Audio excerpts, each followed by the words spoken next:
It's not a boxing match, but it comes awfully close.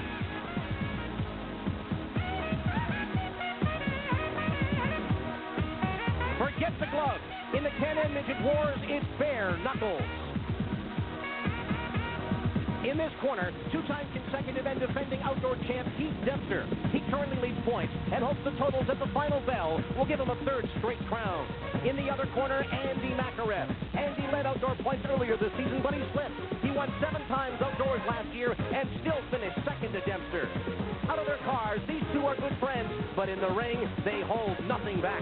There is one thing they are doing together this year. They're looking over each other's shoulder because they can feel heat from other challengers to the title. Riverty, Stahl, Neely, Kosa, and Delic have all won features and are more than capable of headlining the main event. From Peterborough Speedway, Peterborough, Ontario, it's the Dayco Challenge for the Castrol Can-Am Midget on Raceline.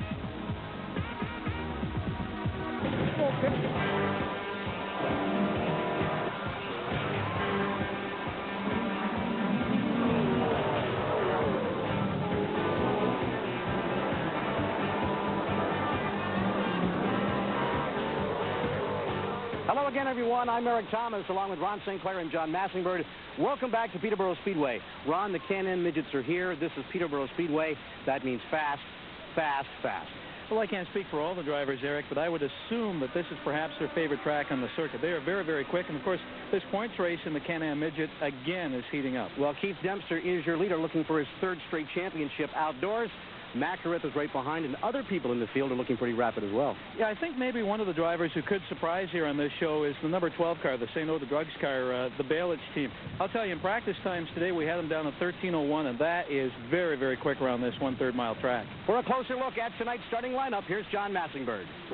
Well, you're right, Eric and Ron. You know, it is the Dempster and McAreth, so what's it take to beat these guys? Well, nobody can tell you anything specific. They got a 28-race season that makes it increasingly difficult on everybody. That's a long season by anybody's measure. But every one of these cars has run this past weekend, and they're all set up and ready to go again tonight. What's it take? It always takes plenty of horsepower and perseverance, and you got to keep going out lap after lap after lap and trying to get better. That's the only way you'll get Dempster and McAreth. Those are two of the best, and every one of these guys is after them. No matter what you drive, and no matter when you drive it, from extreme cold to extreme heat, count on Dayco batteries, dependable power. As your engine revs higher, the oil inside creates a hydrodynamic wedge, a protective layer that builds up and keeps engine parts separated. But as your oil's viscosity breaks down, so can the wedge. That's why Castrol GTX provides maximum protection against viscosity and thermal breakdown.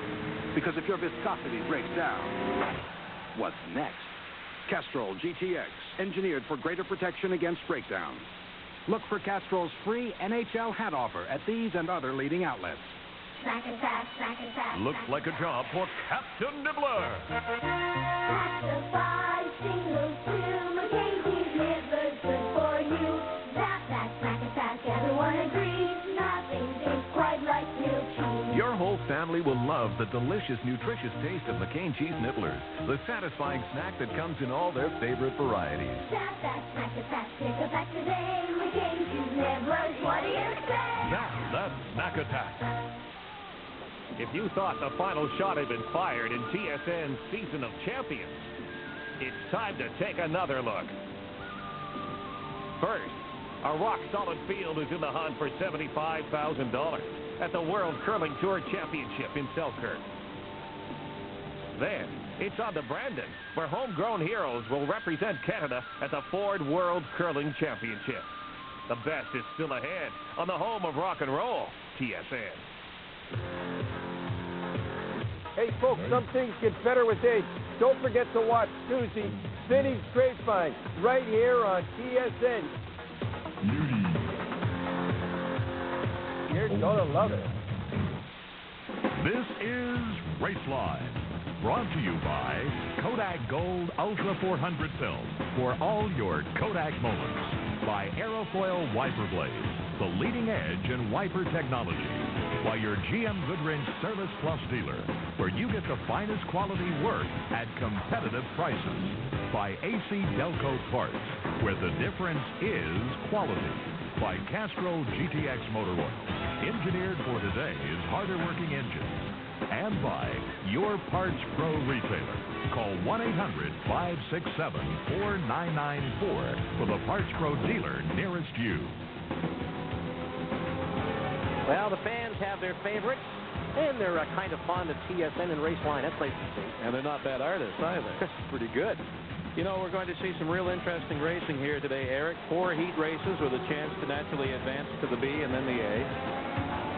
74 degrees and clear into the late afternoon hours, help of the shadows. So we're going to finish this under the lights. The lights here at Peterborough Speedway, part of the improvements on this place, besides the widening of the track, is the lighting, and you're going to enjoy it as we finish this thing under the lights here at Peterborough. Very, very fast 1/3 mile high bank oval, I guess we could call this. Probably the fastest, I would think, in the country right now. Exactly. 10 cars, 9 laps. Keep your eyes on the 90 of Dave McIntosh in row 2. Jim Johnstone out of Hamilton in row 3 has been quick, but he admits he is down on power. Mark Samet, the brand new Kawasaki ZX7, 110 horsepower. That's the hot motor. He is serious. And Norm Eberschlag in the tail position has been quick at this place as well. Yeah, you can't count him out in that 36 car. That's we right. had him on the clock earlier today in the low 13s, and that's in the ballpark. All righty. Terry Watt brings it around like a large nest of hornets.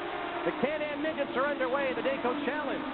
Race number 2, our first foray back in June. Let's see who comes to the front on this one. Jared Turnbull in the 30 is the first one on the breakout. Second place car, the rookie of the Toronto, Gord Bush in the 34 as he challenges early. Gord Bush, a rookie, says he got hooked on this sport watching Scott Goodyear race go-karts. And here comes the 90, Dave McIntosh. He just shot out of there like a burnt rabbit. Well, we do have a watch on that, the lead car. 13.8 on that last pass. A little off the pace. I think we'll see maybe 0.3 of a second knocked off that. Problems here in the top side of the speedway.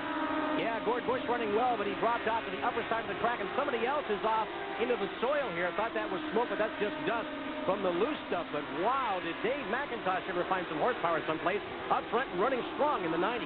Good piece of driving, no doubt about that. Also coming through the field in a real hurry right now, Norm Eberschlag in that 36 car, and he is going to be a factor here in the final half of this one. Eberschlag at a new market, and there's Mark Salmon out of London, currently 3rd in outdoor points, getting more serious about this all the time, and rapidly, Ron, becoming one of the stars in Can-Am Midget activity. Looking to challenge on the inside groove, you know, as he takes the lead off of turn number 2 down the back straightaway. You mentioned 2 good grooves here earlier, and that's for stock cars. I would imagine at least 3 here for these guys. And I'll tell you something else. In talking to Keith Dempster, he says as Eberschlag in the car number 36 for sale has now moved up to make this a real challenge. This car's for sale. Maybe he's going to buy himself a victory here. Past 2 cars on the inside to take the lead and across the stripe with the best time of the race so far at 13.16. Super late models earlier, Ron, getting back to that, have laid down some great rubber. There's good grip right from the bottom to the top here at Peterborough. Lots of room for these guys to swing left or right. Eberschlag now starting to pull away from the 78 car of Samet. Opening up real distance here on that back straightaway. Actually coming up on some lap traffic. They'll have to watch themselves as they do that. Checkered flag will come out for Norm Eberschlag, the 4-time Ontario provincial go-kart champion in the Richard Bender-owned machine, will take the win. Mark Samet second. McIntosh, Jared Turnbull, and Blair McCann with a nice drive to finish in the top 5. And don't forget, Norm Eberschlag started in the 10th position, dead last, to move through the pack for the victory. Yeah, we predicted he might do that. That is an awfully quick Can-Am Midget. And for sale, come on, Ron, get your pennies out and buy this thing. I think it cost a few more than just a couple of pennies. But he automatically advances to the A main. And those who did not finish in the top half a dozen will be in the B main a little bit later on with a last chance to qualify. Good crowd on hand as the word of these very quick cars makes its way around Ontario. Here's John Massenberg. Hi, welcome to the Parts Pro Performance Center Textile. You know, in racing, you can have all the horsepower in the world, but if you can't get it to the track or can't get your car to handle, you're not going to win races. In Indy cars, they use a lot of on-car telemetry and computers to figure out how the suspension works, and they can tune that. NASCAR, Winston Cup, in their test sessions, not in racing, but in their test sessions, they can use a lot of computer pickups as well that will help them determine shock travel, tire temperature, and a number of things like that. Danny May uses a very simple system here in Castrol Can-Am Midgets. And basically, it's this tube that runs up and down the side of the shock absorber with a very simple aluminum bracket and a couple of pieces of rubber on it. And essentially it shows how far the shock travels. In other words, up or down, it'll bump these little pieces of rubber up or down this aluminum tube. From that, they can help tune the car. He's got one of these setups on each of the four wheels surrounding the car. It may not be strictly high-tech and it's simple, but sometimes the simple ways are the best. So we really haven't come a long way from hockey cards in the bike sport. No, not really. It is effective. Jim Muncie in row number 1, driving for longtime Can-Am Midget president Harry Macy. He's one to keep your eye on, too. In row 3, Mike Weatherall of Unionville, best known for his Formula One snowmobile exploits. Yes, and Eric, if there is a dark horse in the crowd, I looked at a number 15 car back in the second row, Peter DeMann out of Mississauga. He had some blistering fast times in qualifying and practice. Yeah, he's a Can-Am Midget rookie, Ron, but he drove SCCA Trans Am automobiles for the better part of 10 years, an electrician by trade, and you're right. He's showing some very rapid promise here in the Castle Can-Am Midgets. Heat 2 coming straight at you, 10 cars for 9 laps. Pole sitter Roy Barnes in the 24 going to the back in a hurry. Look at this battle up front right off the bat. We have a new leader here for the opening lap. Pete DeMann and a Mississauga just shot out of the pack and is showing some of that speed you talked about, Ron. Muncie in the 9 hanging on here. The TTC mechanic trying to hold off some fast-charging cars. That is Jeff Liberty in the 26 out of Whitby. Took over this ride from his dad, Roger, tail end of last season. Good battle there for second place, and your race leader, Peter DeMann, in car number 15. Now here's a challenge for second. Down to the low side, Jeff Liberty. But Jim Muncie's going to try and find a way to stick in that middle groove, Ron. You give these guys room in the middle of the lower groove, they're going to take advantage of that every time. There's Vince Cristiano Jr. in car number 2 at the back of the field. I thought he'd run a little bit better than he is right now. Oh. And DeMann goes all the way around. And look at the skid marks and the dig marks in the tarmac. Whether something has broken in the back end of the trailing arms or something, but the car just seemed to bottom out and it swapped in. Under caution for the first time. What an absolute shame here, too, Eric. That last pass, we had him down at 12.94, the quickest of the afternoon. Car is riding pretty low. Just a guess from up here at this point, but no other reason. He didn't seem to be overdriving the car or not, but it just traded ends in a hurry. Whether he broke something in the back, we don't know. Single file restart. New race leader, Jeff Liberty, out of Whitby, Ontario. Once they get the mess cleaned up, looks like we might be getting back to green flag racing right away here. Jim Muncie in the 9 running second, and Charlie DeRosa out of West Seneca, one of the stronger running U.S. drivers, running in third place right now. Normally it's the Ontario Canadian drivers that run stronger outdoors, and the U.S. guys normally show their true power in the indoor sessions. But right now, Charlie DeRosa hanging in third. That's a very good showing for him. White flag there by the new flag person here today, Cliff Williams, his first ever appearance, I believe, certainly at this speedway with the Can-Am Midgets. Shares the starting duties with Terry Watts. So Jeff Liberty in this car is mighty quick. RPMs come up. So do the decibels. And we got a restart here in Heat 2. Good start, too, down into turn number 1 of the round 2, down that 700-foot back straightaway. Muncie in the 9 has got his hands full with DeRosa in car number 39, who wants that spot to move up and try and catch Liberty, but he's running very well and down in that lower groove where there's lots of bite, Ron. I think there's lots of bite all over this track. There is. Lower 2, there's even a third, as we mentioned earlier in the broadcast, but they prefer the lower one, naturally, quickest way around the speedway. Now the top 2 cars starting to pull away from the rest of the pack. Jeff Liberty staying down low, as is Muncie. There he is in the 9. Look at this, about a half straightaway lead built up now. Yeah, the back straightaway, too, starting to cool off just a wee bit, particularly up in turn number 3. You can see some late afternoon shadows coming in there to take a wee bit of the bite out of the corner there. Yeah, that's a very good point here. There's not a lot of trees around this track, but once the shadows start to come down, the sun seems to dip below what trees are around here in a hurry. Stopwatch on the race leader this time around. 12:94 is the mark to beat so far today. And the race leader going through with a 13:06. Not bad at all. To look at the 61 of Mike Weatherall of the Unionville, running strong, but he's going to really have to get on it in a hurry to have any chance at all of catching this guy as the white flag comes down. Muncie still running in second. Charlie DeRosa in the 39 car is third. Weatherall, as you mentioned, fourth. And Dick Mahoney running in fifth. But it appears it'll be an easy cruise to the A-main for Jeff Liberty. Jeff appears to have adopted some of his dad's ability. Roger was able to whip that car around pretty convincingly when he drove it. And now Jeff picks up a win here in heat number 2. Muncie, Charlie DeRosa, Mike Weatherall, and Dick Mahoney, 1 through 5. Yeah, there was a big margin of victory there, too, between Liberty and Muncie. That car is very fast. Not quite as quick, though, as that 15 of Peter DeMann. I hope he has no major problems pit side. All right, a little Can-Am Midget trivia here for you from Performance Racing News, North America's Motorsport Authority. Let's go back in the archives. And what do you think? Who holds the Can-Am Midget record for most consecutive wins in a season? Bob Myers, there's a name from the past. Keith Dempster or Dave McKnight Jr.? Let's take Dempster. Yeah, with all the statistics and the 2 consecutive outdoor titles, it might be easy to pick Mr. Stats and figure he owns this one as well. We'll get the answer to you a little later on after you've thought about it for a while. Heat 3, 9 cars for 9 laps. Rookie Brad Reinhardt out of Kitchener will lead them off. Randy May in the 23, extremely quick in a 91 Kawasaki ZX7 engine, 110 horsepower Ron. That is the hot setup in Can-Am today. Some big ones in here, though. Todd Cresswell in the 3 you saw, the 40 car of Andy McArith, and the 0 of Rob Neely. And they're up in the top echelon in terms of the points race this year, so look for them to get to the front here in a hurry. With McArith, that is one half of our story off the top of the show here as the RPMs come up. And we get the green flag to unfold heat number 3. He's got a rebuilt motor, rebuilt transmission. He is dead serious about stopping his good buddy Keith Dempster from grabbing a 3rd consecutive title. Randy May jumps to the early lead, and we have a watch on him. We'll see how he fares up front. Going to be a rapid lap, you can be sure. Steve Koza in the 32 out of Toronto in hot pursuit. He's right there, I'll tell you. He's half a car length off the pace, challenging on the inside and down to the stripe. May stops the clock with a 13.31. Little off the pace yet. Look at Koza, little tire contact maybe. Got to be careful. Oh, look at this. On the move. There he is in 3rd place now. Andy McArith out of Etobicoke. We mentioned 7 outdoor wins last year. Bound and determined to get another one here in front of the camera lenses. Pretty good battle going on for top spot. These two just may wear each other out and allow McArith right in there. Andy McArith, 91 indoor-outdoor champion. Now a 3-way battle off of turn 2, down the back straightaway. McArith looks to the outside.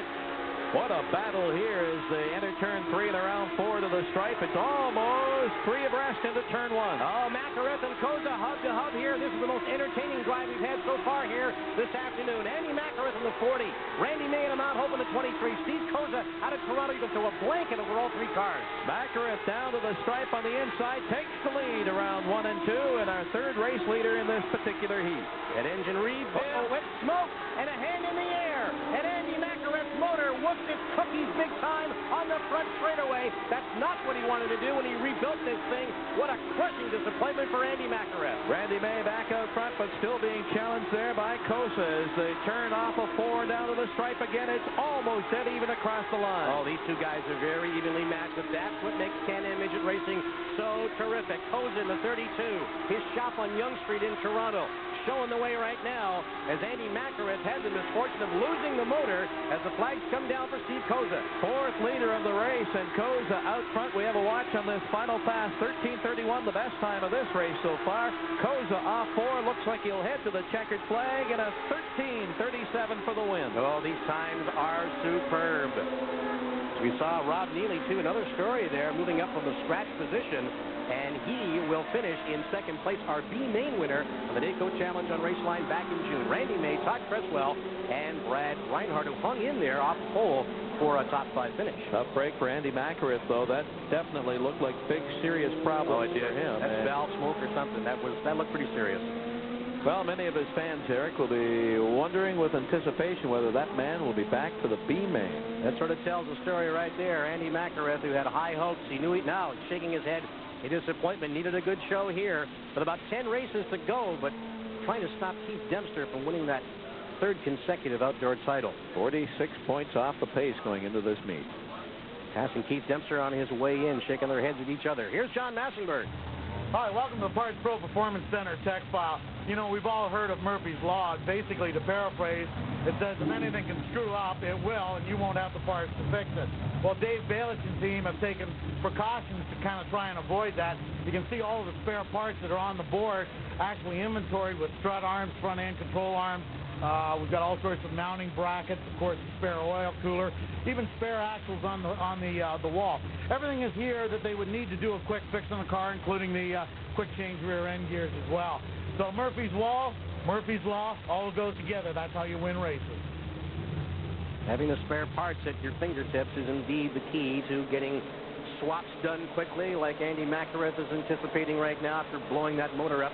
Some guys to keep your eyes on here. Wayne Turnbull in row number 2, and as we move our way down, you see Keith Dempster, car number 5 in row 4 out of Alton. Well, he has company right beside him, Dave Balich, though, and Gary Morton from the back. I'm not so sure about that, but I think the 5 car will make his way up there in a hurry. Well, Gary Morton can climb his way through a pack. The Dave Cook owned entry, who sometimes drives super modifieds. Okay, down to grab green, and away we go here in heat number 4. 9 automobiles for 9 circuits here at Peterborough.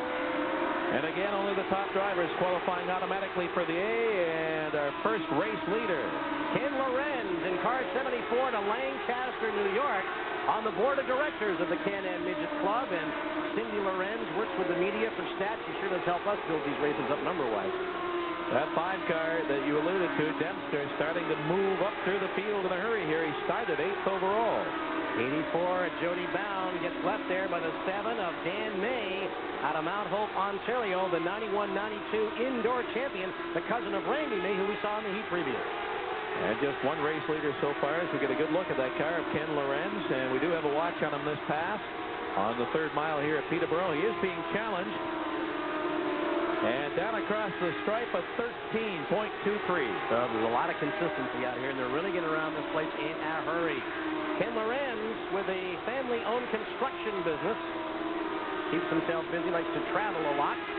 And right now, traveling and navigating this place quicker than anybody, although he's really got a lot of pressure here from Dan May out of Mount Hope. Well, a little bit further back in 4th position right now. You can't see, but challenging on the inside for that 3rd spot is the 5 of Keith Dempster. Dempster on the move in a hurry, and there he is as we're talking about him, getting by the 84 of Stouffville's Jody Bound. So Keith Dempster is on the move. May really adding some tremendous pressure up front, trying to take the lead. He's looked outside, now looking a little bit on the inside for some passing room. Nice drive by Lorenzo, Ron, as he makes that car mighty fat in that middle groove. But I just don't think May has got the horses to get around him on the inside. He's going to try and pressure Lorenz into a mistake and get by him that way. And Keith Dempster really hasn't gained that much either. Despite these two battling it out, he's still about a dozen car lengths back of the lead 2 cars. Jody Bound slotting himself back into 4th place, and the white flag comes out.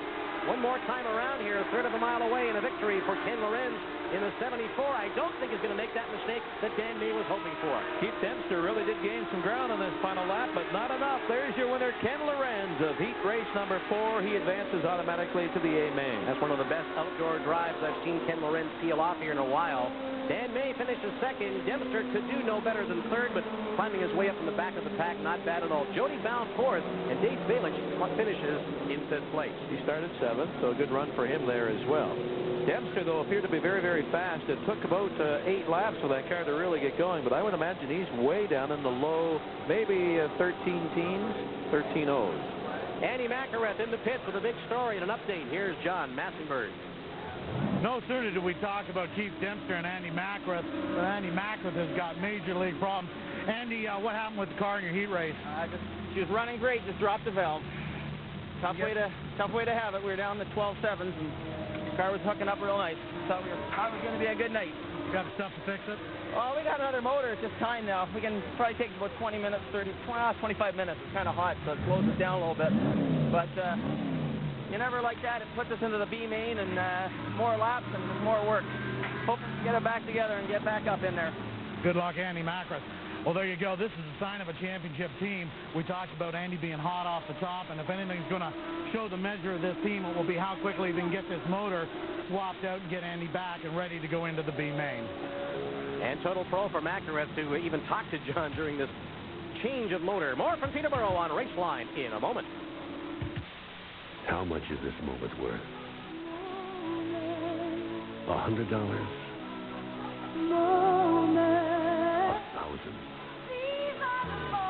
The moments of your life are priceless. Are you saving them on the right film? Kodak Gold. No other film gives you truer, more consistent color, picture after picture.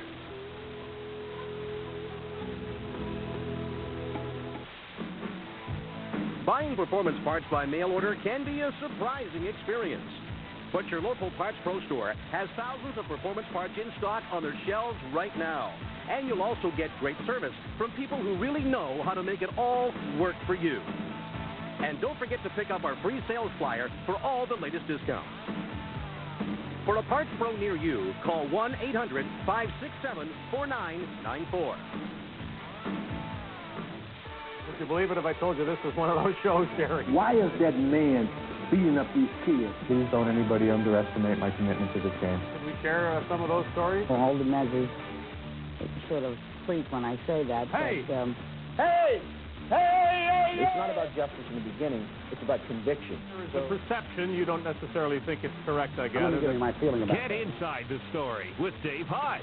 Inside Sports. Weekdays on TSN.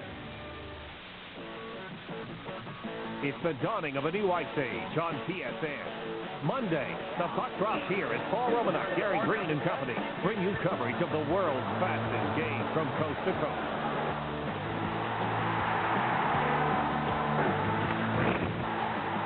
Matt Sundin and the Maple Leafs travel to the gateway to the west to face off against Brett on the Blues. It's Molson NHL Tonight, Monday, only on TSN. Eric Thomas, Ron St. Clair, John Massingberg, Dayco Challenge for the Castle Can-Am Midgets. Late afternoon here at Peterborough Speedway. All set, 15 laps in the B main. And only 4 will advance to the A. Now, we've called 18 cars to the green flag here. 5 apparently scratched, and Eric, a big one out of the lineup. Oh, yeah. Andy Macaret tried like the dickens to get that engine changed, but he's not going to be able to make it in time. He will not answer the bell. Very disappointing for Andy Macaret, who wanted to challenge Keith Dempster. And the only way Macaret can get into the A final now is if he buys a ride from a qualified car and starts at the rear. All righty. Getting set to go here. 15 laps. As the sun is going down below the trees, but the action is picking up nicely. Vinny Cristiano Jr. at a ton of 1 to New York, your early race leader. Down around 4 into the stripe for the very first time as your first leader here in the 15-lap B feature. And again, as we mentioned, only 4 will make it to the A. So drivers from well back trying to get to the front in a hurry will keep a close eye on that 15 of Peter DeMann. He may be one of the tough drivers in this race. Wayne Turnbull has found something. Rapidly takes over the lead here as Vinny Cristiano in the 2 drops back in the 70 of Dan Wagner, our pole sitter, pedaling hard to keep up. Good battle, though, back there for the 4th, 5th, 6th, and 7th positions. And it'll be tight all the way through this 15-lap race. Wayne Turnbull, the father of Jared Turnbull, who we saw earlier in car 30, 28-year racing veteran, and most of those 28 years here in Can-Am Midgets. Once again, we point out that the 40 car of Andy Macaret did not make the call for this one. Sitting in the pit, still working on that motor. As the race leader powers off 4 down to the stripe again. You know, this is an amazing story. If you had seen this number 31 Wayne Turnbull car a couple of weeks ago, it was in pieces. He flipped this thing and damaged it pretty severely, but whatever they did to get it back together, they're doing a great job. The 43 there of Gary Morton almost got into some wheel hop there. Very close quarter racing here at Peterborough Speedway. Not as tight, though, as the indoor show at Niagara Falls that many of our viewers have probably seen in the past, but this is really, really tight racing on this short track. Vinny Cristiano in the 2, the volunteer fireman, doing a good job to stay up here with the leaders if he can, but now he's got all kinds of company as they're tightly packed here, and there's Pete DeMann, who you mentioned, in car 15 on the move. Another driver on the move as well, actually having a very good race here. Warren Mahoney, that 33 car we had a look at a moment ago. Still up there battling for one of the top spots. He started 3rd overall. Pete DeMann going to try it on the outside, whatever ailed him in that earlier heat that caused him to spin. He's got things figured out. The car's sticking very nicely, especially in that middle groove. Top 4 make it, and look at the battle for 3rd, 4th, 5th, 6th, and 7th across the stripe. Warren Mahoney swings that 33 down to the inside. Now he's going to battle with Vinny Cristiano Jr. in car number 2. And Pete DeMann is right there in the 15. Going to let those 2 guys trap themselves. Going to try to swing it on the outside. And DeMann gets in there. He's currently running in 4th in that 15 car. The 33 of Mahoney drops to 5th. Let's not forget the 31 of Wayne Turnbull has built himself a sizable lead. One of the cars smoking there. The 58 of Dave Bannock out of Dunkirk, New York. Keep our eyes on that. A little tight going there through some of the lap traffic, and they're still battling here for the final spot in the A main. Top 4 from the B will go over to the A main. You mentioned that. Also important for the last chance here for a lot of these guys wanting to get into the main show. Well, you might, as the 5th place finisher in this race, at least get a chance to sit on the bubble if nothing else. A little bit of a problem there with the man going across the stripe. Seemed to get out of sync just a wee bit there. Time's a little off the pace here, 13:20s. Just a little slower. White flag for Wayne Turnbull. He's getting pretty lonely out there. He had himself a half a straightaway to 3/4 of a straightaway lead. Now heads it down the back stretch, going to bring it around the corner. And Wayne Turnbull, the hydro lineman out of Paris, Ontario, picks up the victory in the B main. Peter DeMann slides in there for second. Vinny Cristiano Jr. in third, and Warren Mahoney grabs the 4th and final spot, advancing to the A main. Gary Morton finishing 5th, and Dan Wagner 6th. Trendell Galida, Roy Barnes, and Paul Husby, your top 10. But this is the top 4 that really counts. Yes, and they'll go on to join the other top 5 from each of the previous 4 heat races, making a 24-car field. Andy McAriff will not make the field. Gary Morton sits on the bubble in that 43 car. 89 indoor-outdoor champion Wayne Turnbull, there he is, will bring the number 31, the Castro yellow machine, slowly down to the stripe. He'll jump out, and John Massingford is heading down there, too. You know, I shouldn't point out that McAriff is out just yet. We haven't had word from the pits whether he'll buy a ride and start in the 24th position. So Wayne Turnbull gets unbuckled here. Popular driver with all the fans at Peterborough and everywhere the Can-Am Midgets run. Here's John. Man, it looks like I got a full head of hair. Well, congratulations, Wayne Turnbull, as he climbs on out. Son Jared's sitting in the front 3 rows. You're guaranteed a spot in the A now. Congratulations. Yeah, ain't you, Brett?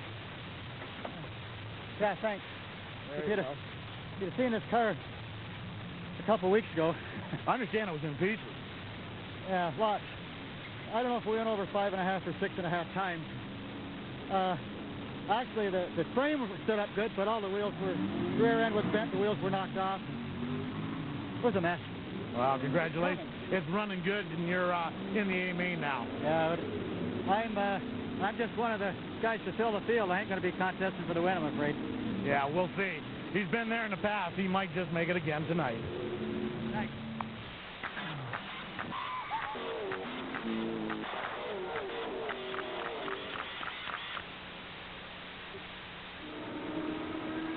Well, this is all rather simple, isn't it?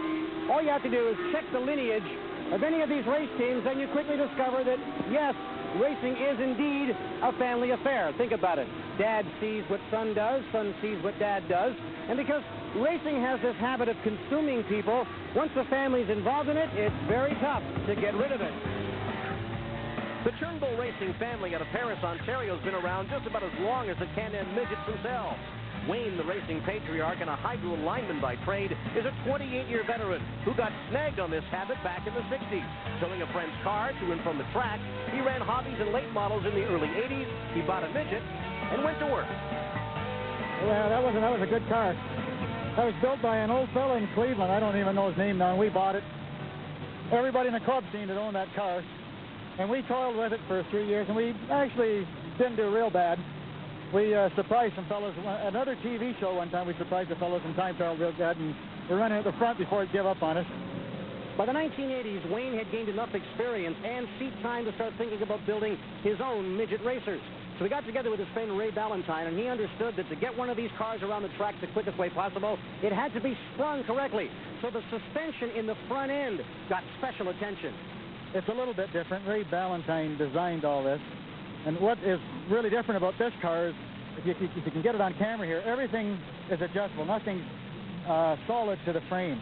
And the steering box adjusts up and down, the spring cantilever holder, and the bottom mount for the A-arm. Everything comes up and down. And it's great when it's on, but we have a lot of trouble keeping it right. The design worked for an 89. Wayne claimed both the indoor and outdoor Can-Am Midget titles. These were dizzying times where Wayne was known to actually turn a cartwheel in Victory Lane. Right about the same time, son Jared Turnbull was 15 years old and was showing some racing interest and talent of his own. Well, we wanted to get experience somewhere, and we lived right across the street from the fairgrounds. So we bought a cheap car, got a sponsor, and went there for a year. Now, Jared, when you got started, I think you had to bend the age rule a little bit. I think you told a bit of a fib to get yourself going, didn't you? oh, you're supposed to be 16 and have your license. We didn't really lie to them. We just didn't tell them the truth. They never asked, so we didn't tell them. Now, after a turn on the dirt, Jared got Dad Wayne's permission to drive his backup car, and that's when the Turnbull race team of Wayne and Jared was born.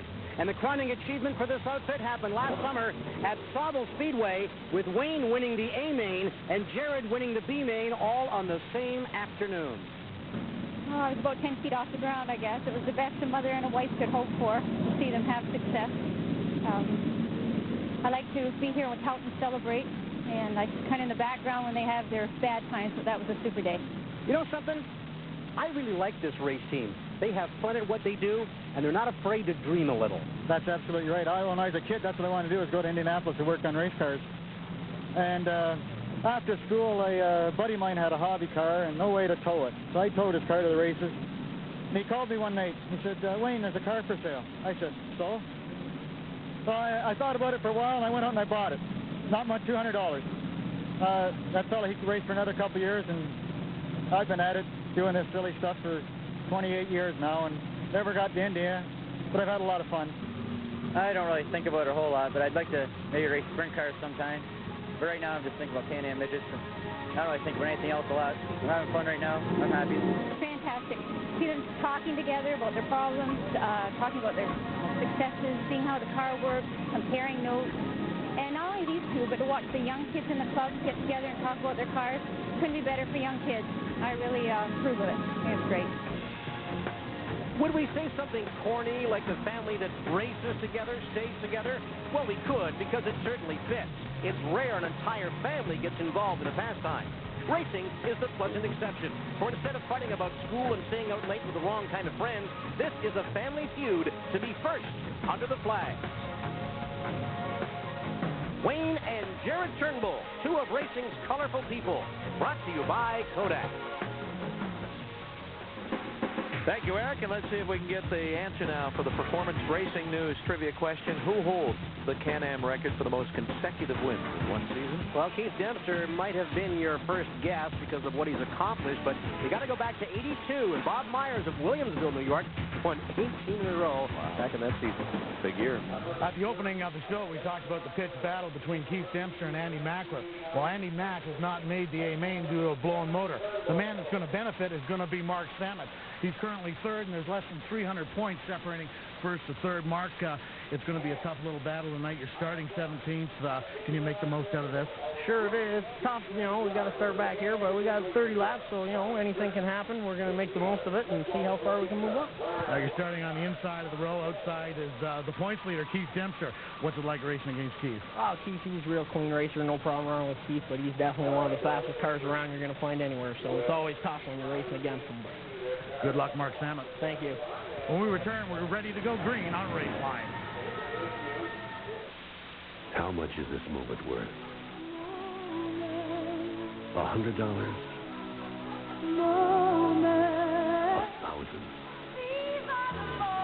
The moments of your life are priceless.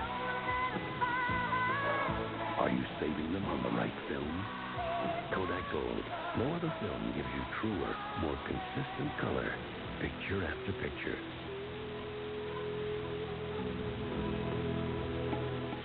You know you can be hard to please. Performance, fit, and quality can only come from one place. AC Dayco.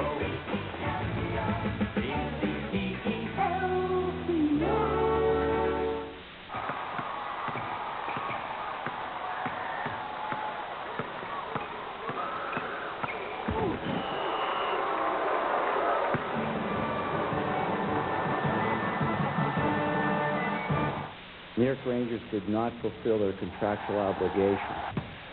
Everybody, it happened! It happened! So we're looking at, trying to win the championship next year at Newman Hawk. The Sports Desk Weekend Team is on the beat.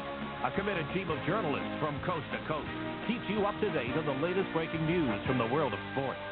Sports Desk, Canada's sports authority. You've been feeding, haven't you, puppy? Pike? Big walk. Oh, can you believe this? Oh, man, not another one. Oh, all right. You hold on to them. They're they like worms, too.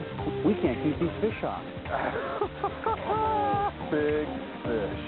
You didn't get away from me. Hey, don't fall in here. Whenever they drop a line, they always land a lunker. Canadian sport fishing on Real TV, TSN. Full moon looking down at Peterborough Speedway, the Dayco Challenge for the Castrol Can-Am Midgets, and the lights are on, and it is superb lighting. You're not going to have too much trouble in the way of shadows. Here we go with the A-Main, 25 cars, 30 laps, and Brad Reinhardt, the rookie out of Kitchener, leads them off, Ron. You also had the pole in heat race number 3, but finished 5th overall. Jared Turnbull shares the front row. And moving down to the number 9 automobile of Jim Muncie out of Pickering, Ontario. He's running well all afternoon. He's going to be quick and a good starting spot for him. Randy May had a good heat race, and he finished 3rd in that, and he'll start 3rd in this feature. And Ken Lorenz, so far the best performing U.S. driver in the Can-Am Midget Club out of Lancaster, New York, in car number 74. And Charlie DeRosa out of West Seneca. This is a great outdoor showing for him as well. One of the very few American drivers who will qualify. And I like this tradition here for Brett as they really put on a show here for the crowd. Yeah, the one good thing about it, too, they know how to get back to the normal formation after they go for a rest. Other clubs have tried this, then it goes into chaos, and you don't know how to get back into the lineup after that. Great shot, guys. Look at that. Keith Dempster back in row number 9. Rob Neely in the 10th row. Wayne Turnbull could be tough. There's Peter DeMann in car number 15. Well back. Keep an eye on him. Don't forget the 0 of Neely in the Joe Haluka entry. Won the B-Main here at Peterborough back in June on Raceline. Watch for him to climb up through this field and quickly. 30-lap race once again, and a total of 120 points up for grabs. John Massenberg mentioned earlier 300 points separating some of those top drivers.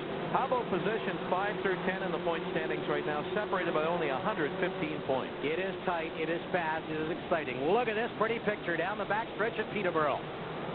25 Castrol Can-Am Midgets, the fastest racing you find on pavement in the entire province of Ontario. And here we go with the A-Main of Peterborough.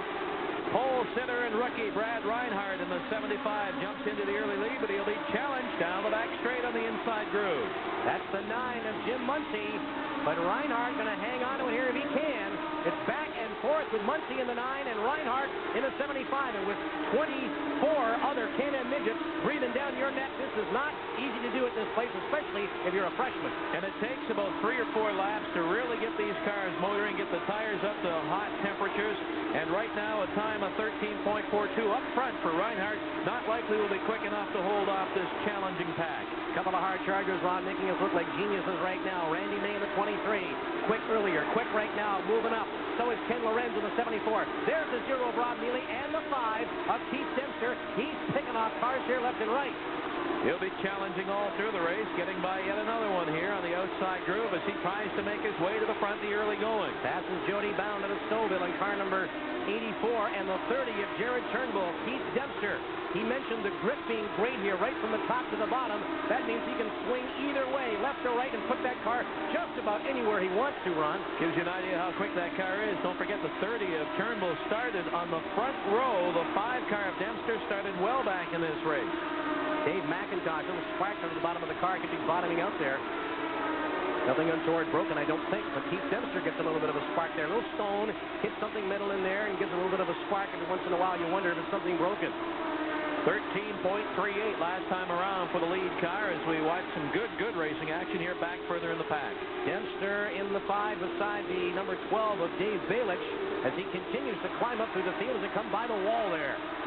Keith Dempster in that number 5 car started 8th in his heat race and moved up to 3rd, so you know he can do it in a short period of time. And he's on the charge here into turn number 3. He started on the outside of row 9, qualifying 18th, and has moved himself up just to the outside of the top 5 in behind the 74 of Ken Lorenz. 13:30 the pace up front, Eric, and this man trying to make his way up into the top three. Keith Dempster won the A-Main in the Dayco Challenge for the Castro Can-Am Midgets on Raceline back in June. Can he make it 2 in a row? You get tired of asking him whether he thinks about 3 consecutive championships. He has the ability to break the season down into races and parcels of races, and each lap he says, I'll just get out and drive it the best I can. At the end of the year, lo and behold, I got enough points to win the championship, and he's doing it right now. Steve Koza almost going to be his next victim there in car number 32, but Dempster's running a perfect race for Keith Dempster. Well, he went past Lorenz with the greatest of ease, and now Koza of Toronto next, and he'll take him on the inside down into turn number 3. Well, you give Dempster all that kind of room down there, and he's going to take full advantage of it, and he rarely makes a mistake. But the scary part of it is he can also pass you easily on the outside. Yellow flag.